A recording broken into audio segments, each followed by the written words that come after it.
I decided to get this man on this show. He had zero chill in tweeting at Knicks fans last night, watching them get eliminated in 5 on the island of Manhattan.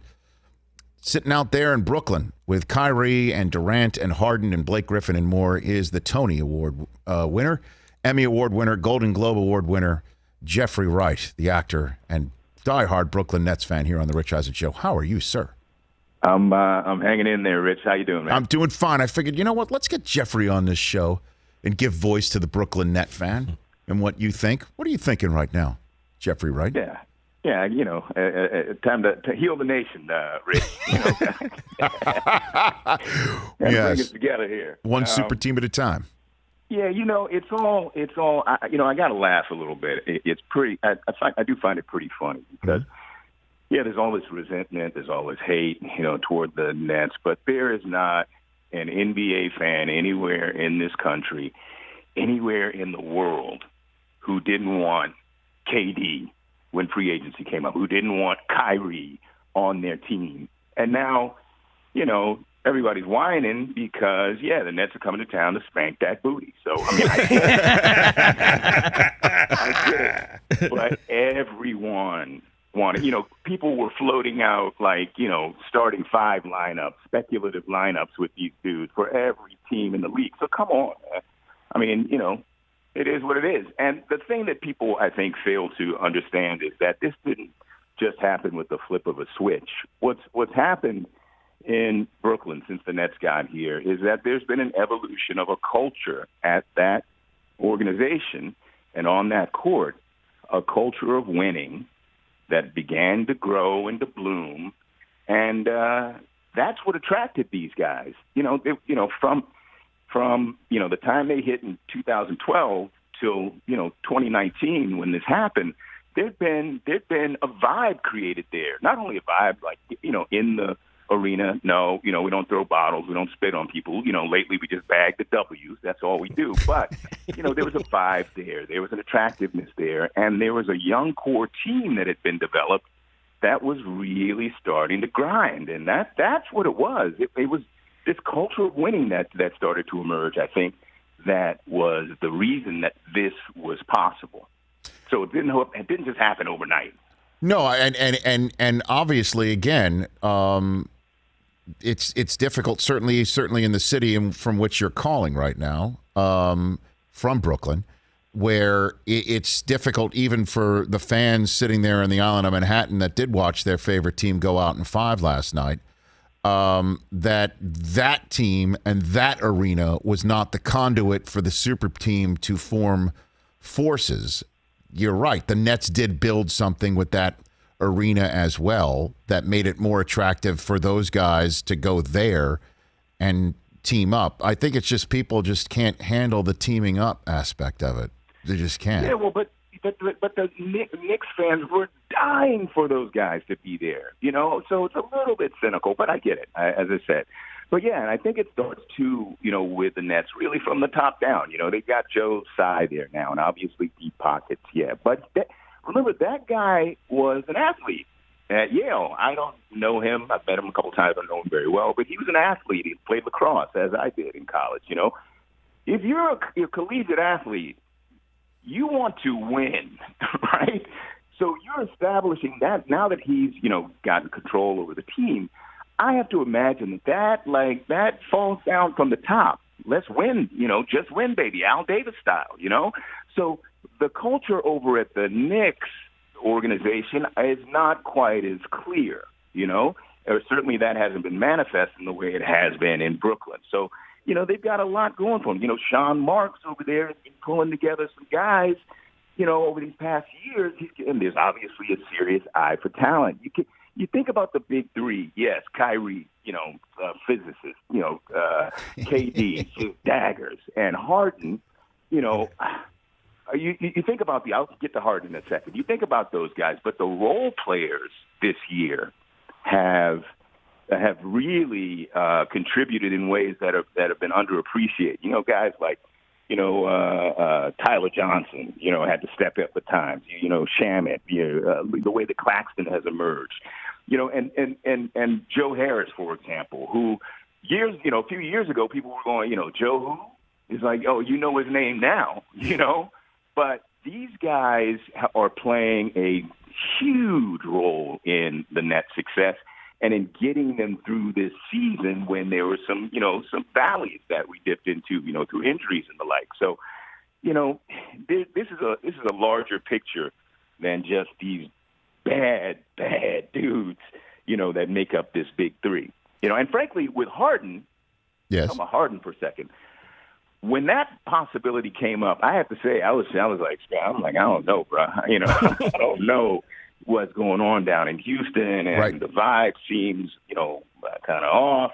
Man, I've never been so wrong in my life. That dude is just a visionary, man. He's a visionary on that court, like seeing things into being, like, Magic Johnson style, and his feet, his court generalship, is just singular. The guy's, he's got the body, he's got the skills, but his mind and his vision, are what is really making the difference. And the selfishness that he engenders, selflessness, I should say, that he engenders among all these guys, all the guys, the way they've been playing.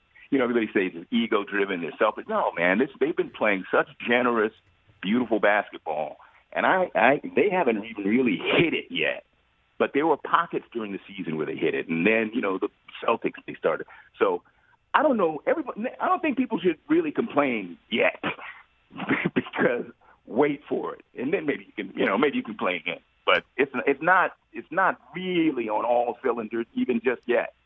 So everybody can calm down a little bit. Jeffrey Wright, the Emmy Award-winning actor, Tony Award-winning actor, love his work. Many of us in Westwood, and of course the new Bond film that's going to be coming out soon.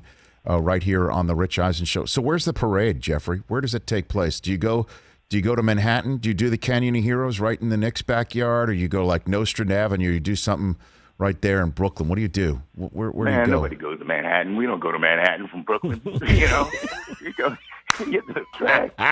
To Manhattan. The thing about the Barclays Center is that it's become kind of a cultural hub in other ways.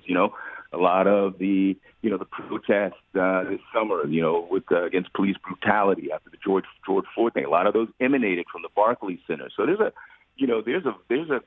energy there, and up Flatbush Avenue and up, that who knows? I don't know where it is, but it damn sure ain't gonna be in Manhattan. Well, I think you should start thinking about it potentially. Look, I mean, but the Bucks are, they looked like an angry bunch. They looked like a bunch that was on point, and this, I can't wait. This is huge. And when you take a look, certainly if the Lakers are out, and I understand that there's a ton of teams that are very talented, but this is essentially, certainly if Embiid is hurt, this could be it, right? This could be the it here. This, I really think it is. I mean, I think this is for everything. Not to diminish, Philly's, got, their squad, but, the Nets, showed them a few things this season, the questions about Embiid, we'll see. I think Denver's tough, obviously, but, the Lakers, they're struggling right now. So this matchup, this is it. And, Giannis is Giannis, and he's going to do Giannis things. There's no doubt about it. I mean, that guy is on another level. So it's going to be difficult. It's going to be tricky. And the Nets have some vulnerabilities. We've got vulnerabilities in the paint. We don't have the beef that, we might want, to take care of business in there. We've definitely got some vulnerabilities. But at the same time, if these guys, and Harden lately is starting to hit long range. If he gets hot long range, if Joe Harris is hot early, you can hear my dog barking in the background because, he knows what it's about. If those guys start to really, really quick and hit shots and keep up the intensity that that they've shown over these past games, then we got a shot. I'm not going to say it's going to be easy, but it's going to be a war, no doubt about it. It's going to be fun. So on a scale of 1 to 10, how incorrigible are you going to be with your Knicks friends, Jeffrey? Oh, I'm already awful. Yeah. I shot Spike a text like, minutes after the game. How'd that go? How'd that go? Yeah, but it's all good. Of course. They're kind of rough, man. They're kind of rough. They throw a lot of heat. I'm just kind of deflecting it back with the mirror. I guess there's only one team in New York now, and only one in Brooklyn. That was at Jeffrey Wright yesterday. I saw you had very zero chill towards Knicks fans on Twitter, which was part of the reason why I reached out to you, because I don't understand why so many of your colleagues in the acting celebrity world just continue to just put their hard-earned money in the pocket of a man who let Oakley rot in jail overnight. I just don't get it. You can take a courtesy car over to Brooklyn and watch three generationally brilliant players maybe go at it with a coach in Steve Nash, who just because everybody thinks he's rolling the basketballs out, wasn't even put in the conversation with Thibodeau. Jeffrey, right. To be talk straight here. Yeah, Nash is a he's got the thing. He understands the psychology of this, man. He was the right guy for this job. But you're absolutely right. The Oakley thing was just like, I mean, come on, what is that? I actually had a guy in my neighborhood roll up to me with a Knicks shirt on, 34, Oakley, talking smack. I'm like, bro, really? You got Oakley's jersey on, right? And regardless of the fact that you got swept this year, you're going to step to me about this? I mean, it's just yeah. It's I grew up in D.C. Yes. As you know, I'm a WTF or is it WFT fan? Yes.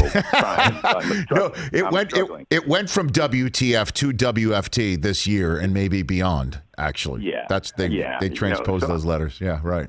Right. So I know what it's like to be loyal to a dysfunctional and even kind of malignant organization, and I've kind of stepped back. But I'm not. I mean, these guys. These guys seem to overlook a lot of that. That Oakley thing was really, really hard. It's just vulgar, man. So anyway, and then on top of that, you can't spit on people, man. You can't, and they're calling out anyone in Brooklyn. But, I guess, we have to wait until the regular season schedule next year. They will have to. Hey, and, so Jeffrey Wright, before I let you go, are you in the new Space Jam? Are you in Space Jam 2? You got your voice? I am not. You are not. Okay, so your IMDb is incorrect. So then, what are you working on right now? What's next for you? In fact, I just got, as I was waiting to ring you, I just got the first script for Westworld season 4. So we go back to work in about 10 days. So there's that, and I was over in London until March, finishing up Batman, and the Nets were keeping my brain somewhat clear over there. As a lot of isolation over there during quarantines and the like. Nets games were keeping me pretty clear and buoyant and stuff like that. So finished that, going back to Westworld now, and just trying to keep it rolling, bro. Trying to make the adjustment like everybody else. No doubt. So, and then the new Bond film got pushed due to COVID. When is that coming out this fall? Is that when that's? Hitting? October. The exact day in October. Yeah, it should be out in October. Yes. Felix all Leiter. Continue according to plan. So that'll be fun. That'll be fun to. And I got a Wes Anderson film that I did that got pushed back too. That's opening Cannes Film Festival this year in July. So a couple things, a little something for everybody, Rich. Yes. So Bond, Westworld, Wes Anderson, and an NBA championship potentially for your Brooklyn Nets. I'm trying to be like Harden, man. I'm trying to dish it out to everybody. That's and also make threes, get to the line, and do everything else. So and hit them. That's right, Jeffrey. Thanks for the call. Appreciate it. Let's connect as your team potentially matriculates. Cool, man. Thanks, Rich. Thanks for the call. You bet. That's one of our favorites, Jeffrey Wright. That was awesome. Hey, you watched all the way to the end. Thanks for that. Watch more right here.